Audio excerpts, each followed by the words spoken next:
بسم اللہ الرحمن الرحیم۔ مزمل شیخ یہ پوچھتے ہیں کہ حدیث میں آتا ہے، ترمذی شریف کی روایت ہے کہ 6 آدمیوں کا کھانا تھا، حضور علیہ السلام اور وہ ان حضرات نے کھانا کھانا شروع کیا، اور بعد میں ایک بدو، ایک دیہاتی، بعد میں ایک شخص آئے اور انہوں نے اس طرح کھایا کہ 2 ہی لقمے میں سارا کھانا کھا گئے، تو 2 لقمے میں 6 آدمیوں کا کھانا کیسے کھا لیا؟ اس کا جواب یہ ہے کہ حضور علیہ السلام کے وقت میں، آپ کی موجودگی میں برکت کا اظہار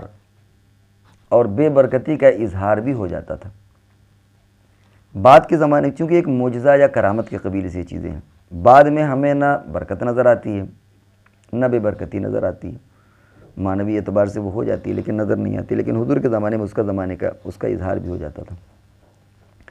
ایک چیز اور ضمنی طور پر سمجھ لیجئے کہ اگر کئی لوگ مل کر کے کھانا کھا رہے ہوں اور ایک بندے نے بسم اللہ پڑھ لیا تو سب کی طرف سے بسم اللہ ہو جاتا ہے، اور اگر بعد میں کوئی بندہ شامل ہوا تو اب اس کو الگ سے پڑھنا چاہیے، وہ پہلا بسم اللہ پڑھا ہوا اس کے لیے شامل نہیں ہوگا۔ یاد پڑتا ہے دیہاتوں میں کبھی کبھی ایسا ہوتا ہے، جب سارے لوگ کھانے کے لیے تیار ہو جاتے ہیں تو ایک شخص کہتا ہے بھائی بسم اللہ کرو،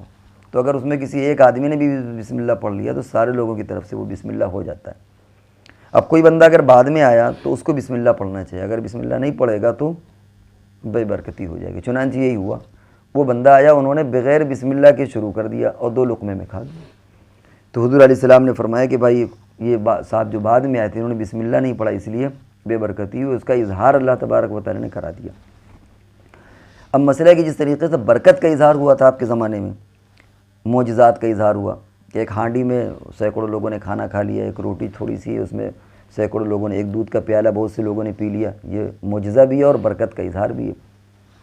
اسی طریقے سے بے برکتی بھی حضور کے زمانے میں ظاہر ہو گئی تاکہ امت کو ایک نمونہ دیا جائے کہ دیکھو اس طرح بے برکتی ظاہر ہو جاتی ہے، اور بے برکتی یہ ظاہر ہوئی کہ وہ کھانا گویا نیچرل اور اللہ کی حکمت سے جو بھی وہ کھانا ہی گھٹ گیا، اور اس بندے نے 2 لقمے، اور 2 لقمے کا مطلب مبالغہ بھی ہو سکتا ہے کہ اس نے یوں چٹ کر گیا، وہ ایسا کوئی ضروری نہیں کہ 2 لقمے سے مراد 2 ہی لقمہ، بلکہ کبھی کبھی آدمی کہتا نہیں ارے لقمے 2 لقمے ہی کھانا کھا لو، تو مطلب یہ تھوڑی ہوتا ہے کہ 2 ہی لقمے، کبھی کبھی آدمی کہتا ہے بھائی ہم گھر سے چلے تھے بس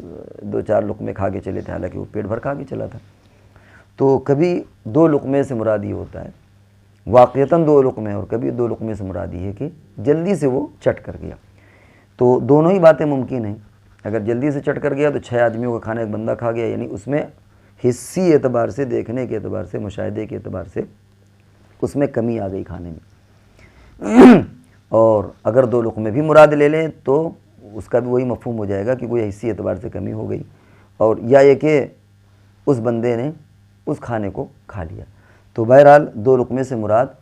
یہ بھی ہو سکتا ہے کہ لقمے زیادہ تھے لیکن اس کو مبالغتاً کہہ دیا کہ 2 لقمے میں کھا گیا، اور حقیقتاً بھی ہو سکتا ہے کہ کھانے کی کوانٹٹی اس طرح گھٹ گئی ہو کہ اس بندے نے 2 لقمے میں کھا لیا۔ اللہ تبارک و تعالیٰ کو یہ دکھانا تھا، اور حضور کے سامنے یہ کر کے دکھایا گیا تاکہ امت کو یہ نمونہ پیش کیا جا سکے کہ جس طرح برکت کا اظہار ہوتا ہے ایسے ہی بے برکتی کا بھی اظہار ہو جاتا ہے۔ تو اس لیے میرا خیال ہے کہ اب اس حدیث کو سمجھنے میں کوئی مشکل پیش نہیں آئے گی۔